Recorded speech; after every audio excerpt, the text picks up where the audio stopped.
Good morning. आज का topic है आयनिक स्ट्रेंथ। तो सपोज आपके पास एक आयनिक कंपाउंड है NaCl।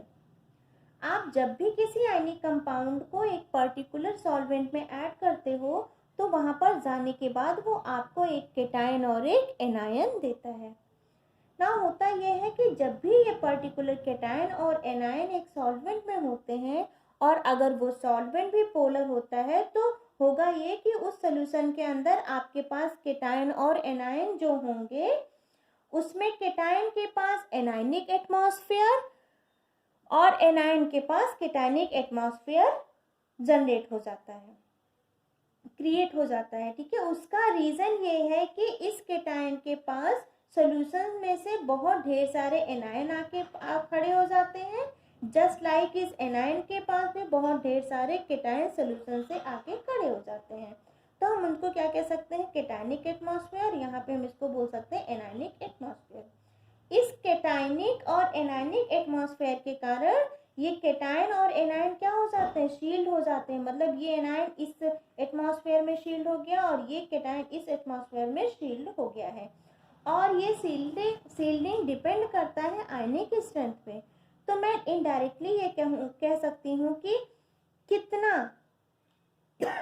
वहां पे जो कितना वहां पे जो इलेक्ट्रिक इन्वायरमेंट मेरे पास खड़ा है या इलेक्ट्रोस्टैटिक फोर्स ऑफ अट्रैक्शन जो है वो उनका कितना इंटेंसिटी है।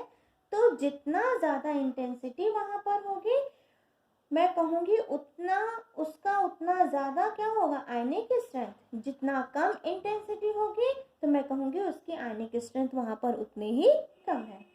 नाउ आयनिक स्ट्रेंथ मेजर करने के लिए मेरे पास एक फॉर्मूला है, mu is equal to half summation concentration into Z square.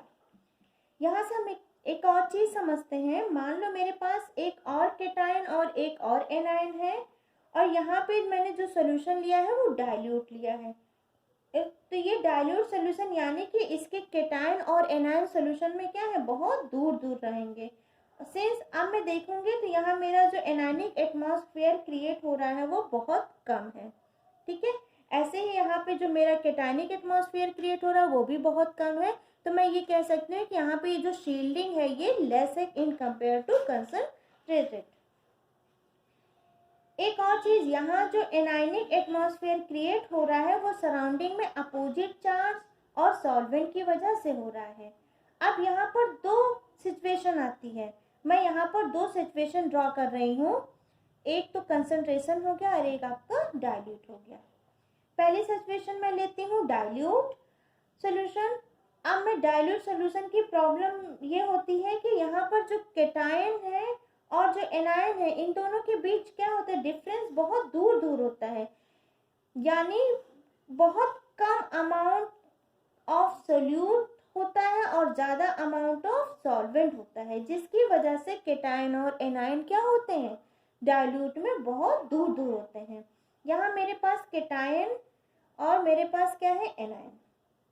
ठीक है, इसकी जो प्रोबेबिलिटी है ये क्या है, बहुत कम है। मोस्ट ऑफ द टाइम वहाँ क्या हो जाते हैं, वाटर मॉलिक्यूल आके ऐड हो जाते हैं, क्योंकि यहाँ पे केटायन और एनायन बहुत कम इसको शील्ड कर पाते हैं। तो वाटर मॉलिक्यूल आके यहाँ पे क्या हो जा रहे हैं, ऐड हो जा रहे हैं। देखो यहाँ पे ये पॉजिटिव है, ये सॉल्वेंट से आया हुआ आपका एनायन है। एनायन क्योंकि सॉल्वेंट पे कम है इसलिए कम शील्ड कर पाए, और ये जो बीच बीच में स्पेस बच रहा है वहाँ पे वाटर मॉलिक्यूल आके सेटल हो जा रहे हैं। सेम यही चीज हमारा एनायन के साथ भी है। ठीक है, तो मैं इसको बोल सकती हूँ, इस पार्ट को बोल सकती हूँ यहाँ पे ये ionic atmosphere will be made up of solvent and less counter ion. ठीक है, और आयनिक स्ट्रेंथ यहाँ पे क्या हो जाएगी आपकी, वेरी लो। तो मैं इसको लिख सकती हूँ आयनिक एटमॉस्फेयर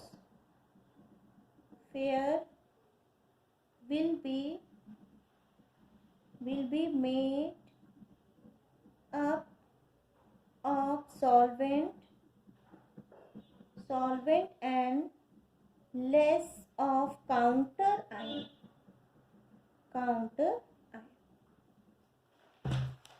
ओके, और एक और मैं कंसंट्रेशन और मैं एक और सोल्यूशन लेती हूँ जो क्या है हमारा कंसंट्रेटेड सोल्यूशन है। ठीक है, इस कंसंट्रेटेड सोल्यूशन में क्या होगा, मेरा जो नेगेटिव होगा और मेरा जो पॉजिटिव होगा वो बहुत पास पास होंगे सोल्यूशन में।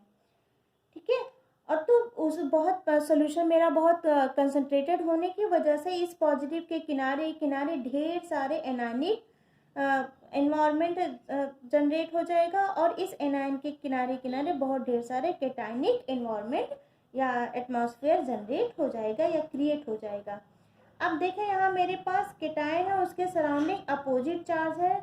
ठीक है, अपोजिट चार्ज की प्रोबेबिलिटी भी क्या है, ज़्यादा है। इसमें अपोजिट चार्ज की प्रोबेबिलिटी क्या थी, कम थी। इसमें अपोजिट चार्ज की प्रोबेबिलिटी ज़्यादा है। तो मैं कह सकती हूँ आयनिक स्ट्रेंथ क्या है इसकी, हाई। तो यहाँ पे क्या हो जाएगा, आयनिक स्ट्रेंथ क्या हो जाएगी, high. Ionic strength is high. और ये यहाँ पे मैं जो लिख सकती हूँ वो क्या हो जाएगा, ionic atmosphere will be made up of counter ion and less solvent. यहाँ पे क्या था, यहाँ पे सॉल्वेंट ज़्यादा था, तो इसके लिए मैं क्या लिख सकती हूँ, आयनिक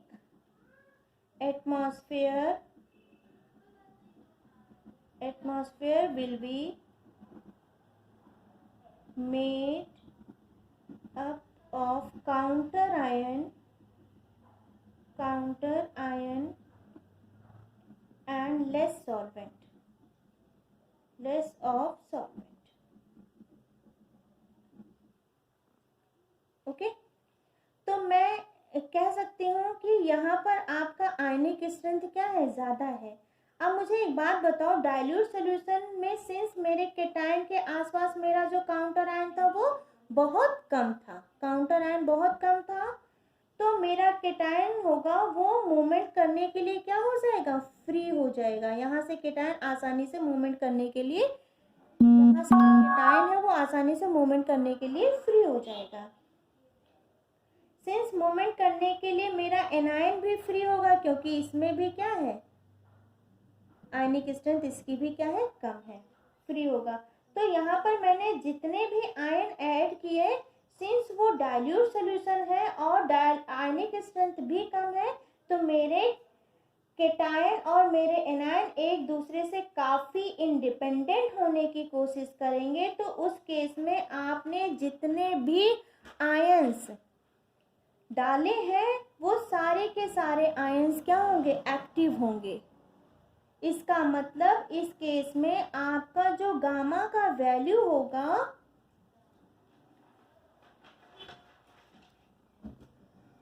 आपका जो गामा का वैल्यू होगा वो क्या होगा, it will be more towards 1। Okay, and behave like a ideal solution. जब behave like a ideal solution तो जो कंसंट्रेशन हो जाएगा वो किसके ऑलमोस्ट इक्वल हो जाएगा, एक्टिविटी के। ओके, ऐसे केस में अगर आपने 1 मोल डाला है तो वो सोल्यूशन में 1 मोल के जितना इलेक्ट्रोकेमिकल प्रॉपर्टी दिखाएगा या इलेक्ट्रो एनालिटिकल प्रॉपर्टी दिखाएगा। और अगर मैं यहाँ देखूँ, इस कंसंट्रेशन की बात करूँ, ये तो डाइल्यूट की बात होगी, जितना मैंने डाला वो सारे के सारे आयंस एक्टिव हो गए। लेकिन अगर हम कंसंट्रेटेड की बात करें, सिंस यहाँ पर आयनिक स्ट्रेंथ क्या हो रही है, इंक्रीज हो रही है, तो यहाँ पर मेरा केटायन क्या हो जाएगा, इंडिपेंडेंट नहीं है। मतलब मेरा केटायन मूवमेंट करने के लिए फ्री नहीं है, नॉट फ्री फॉर मूवमेंट करने के लिए फ्री नहीं है, जिसकी वजह से वो उतनी एक्टिविटी नहीं दिखाएगा जितनी दिखानी चाहिए। ऐसे केस में जो कंसंट्रेशन सॉल्यूशन है वो उतना बिहेव नहीं करेगा जितना उसका कंसंट्रेशन है। यानी अगर मैंने यहाँ पे 2 मोलार कंसंट्रेशन लिया है तो 2 मोलार के जैसे प्रॉपर्टी नहीं दिखाएगा, रदर देन ये 2 मोलार से कम प्रॉपर्टी दिखाएगा। तो ऐसे केस में मैं कह सकती हूँ कि मेरा ये जो सोल्यूशन है it behave like non ideal solution. और ऐसे केस में आपका जो गामा का वैल्यू हो जाएगा, वो गामा का वैल्यू क्या हो जाएगा, गामा का वैल्यू क्या हो जाएगा आपका, it will be less than 1। तो तो अगर आप इसको जनरलाइज करो तो मैं क्या बोल सकती हूँ, जैसे जैसे आपका आयनिक स्ट्रेंथ बढ़ेगा गामा की वैल्यू क्या हो जाएगी, डिक्रीज होगी, और जैसे जैसे आपका आयनिक स्ट्रेंथ डिक्रीज होगा जो गामा की वैल्यू है वो इंक्रीज हो जाएगी। ओके, तो अब बात करते हैं फॉर्मूला की। और हम किसी सोल्यूट का लाइक अगर मैं अलग अलग आयनिक कंपाउंड लेती हूँ, जैसे मैं NaCl ले लूँ, मैं एल्यूमिनियम क्लोराइड ले लूँ, तो हम उसका आयनिक स्ट्रेंथ कैसे निकाल सकते हैं। और एक और चीज़ अब यहाँ पर आपको याद रखनी है कि वो चीज़ है कि जैसे जैसे आपका चार्ज बढ़ता है आपका आयनिक स्ट्रेंथ भी बढ़ता है, और जैसे जैसे आपका आयनिक स्ट्रेंथ बढ़ेगा आपका गामा वैसे वैसे कम होने लगेगा। इसीलिए हम एक प्लॉट भी बनाते हैं अक्सर। मैंने एक प्लॉट बनाया, एक प्लॉट, और सपोज करो यहाँ पर मैं म्यू की वैल्यू लिखती हूँ और यहाँ पे मैं किसकी लिखती हूँ, गामा की वैल्यू। ठीक है, तो जब आयनिक स्ट्रेंथ बहुत कम होगा तो उस समय गामा क्या हो जाएगा, बहुत ज़्यादा हो जाएगा और वो ऊपर होगा, मतलब आइडियल सोल्यूशन होगा। ठीक है, आइडियल सोल्यूशन का मतलब आपका जो कंसंट्रेशन है वो ऑलमोस्ट एक्टिविटी के इक्वल हो जाएगा। ठीक, और जैसे जैसे आप नीचे की तरफ आते हो इट मीन्स लोअर लेवल पे आते हो, वैसे वैसे गामा का वैल्यू कम होने लगता है। इसका मतलब मेरा जो सोल्यूशन है वो क्या हो जाएगा, नॉन आइडियल। नॉन आइडियल, तो जो कंसंट्रेशन होगा that will be greater than that activity, तो जो उसका कंसंट्रेशन है वो एक्टिविटी से क्या हो जाएगा, ज़्यादा हो जाएगा। यहाँ हमने एक और चीज़ नोटिस किया, अगर आपका सॉल्ट यूनिवैलेंट है दैट इज +1 -1, जैसे आपका NaCl यूनिवैलेंट है, तो उसके गामा में जो डिक्रीमेंट आता है वो कुछ इस तरीके से आता है। अब याद रखना कि जैसे जैसे आपका म्यू इंक्रीज होगा आयनिक स्ट्रेंथ इंक्रीज होगा, तो चार्ज एक्यूमुलेट होना स्टार्ट हो जाएंगे, माइग्रेशन उनका डिफ़िकल्ट हो जाएगा, तो उनका गामा का जो वैल्यू होगा वो क्या हो जाएगा, वो डिक्रीज हो जाएगा। इसका मतलब जैसे जैसे आयनिक स्ट्रेंथ मतलब म्यू इंक्रीज होगा गामा क्या हो जाएगा, डिक्रीज होगा, वो आइडियली बिहेव नहीं करेंगे, वो जितने हैं उतनी प्रॉपर्टी नहीं दिखाएंगे, वो नॉन आइडियली बिहेव करेंगे। और जैसे जैसे आपका म्यू का वैल्यू डिक्रीज होने लगता है और गामा का वैल्यू इंक्रीज होने लगता है। ठीक है, तो इसको मैं कैसे लिख सकती हूँ, म्यू क्या है, म्यू का जो हमारा फॉर्मूला था वो क्या था, ये था। ठीक, और अगर आपका यहाँ पे Z² होता है तो आयनिक स्ट्रेंथ भी क्या हो जाता है, इंक्रीज होगा, और अगर आयनिक स्ट्रेंथ इंक्रीज होगा तो मेरा गामा क्या हो जाएगा, तो मैं इसको ऐसे लिख सकती हूँ कि ये जो मेरा अगर Z की वैल्यू इंक्रीज हो रही है तो आयनिक स्ट्रेंथ भी इंक्रीज होगी और गामा की वैल्यू क्या हो जाएगी, वो डिक्रीज होगी। आइए देखते हैं हम आयनिक स्ट्रेंथ को कैलकुलेट कर सकते हैं। ओके, मान लो I have got a calcium chloride solution, calcium chloride solution which is 0.1 molar. ठीक है, और हमें इसका आयनिक स्ट्रेंथ निकालना है, क्या निकालना है, आयनिक स्ट्रेंथ, हमें इसका आयनिक स्ट्रेंथ निकालना है। तो आयनिक स्ट्रेंथ का फॉर्मूला होता है half summation of concentration into Z²।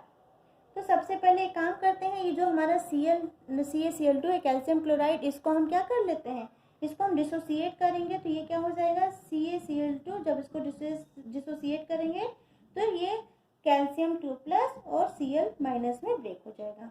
तो हमने यहाँ पे CaCl2 कितना लिया है, 0.1 मोलार। ठीक, कैल्शियम भी कितना हो जाएगा हमारा 0.1 मोलार, और क्लोराइड भी क्या हो जाएगा 2 × 0.1 मोलार। ओके, तो म्यू का वैल्यू क्या हो जाएगा, अब इसमें सबकी वैल्यू को इसमें पुटअप करेंगे तो ये क्या हो जाएगा, हाफ इंटू ये क्या हो जाएगा 0.1 × 2 का स्क्वायर प्लस क्या हो जाएगा 2 × 0.1 फिर 1 का स्क्वायर। ये हमने किसकी वैल्यू रखी है, ये हमने कैल्शियम की रखी है, और यहाँ पे हमने किसकी रखी, क्लोराइड की। ठीक, तो ये क्या हो जाएगा आपका 0.4 + 0.2, और इसको हम और सॉल्व करेंगे तो ये हो जाएगा हाफ 0.6 और कैलकुलेट करेंगे तो इस क्या आ जाएगा हमारा 0.3। म्यू इज इक्वल टू क्या हो जाएगा 0.3। तो इस तरह से हम क्या निकाल सकते हैं, इस तरह से हम आयनिक स्ट्रेंथ को कैलकुलेट कर सकते हैं। Thank you.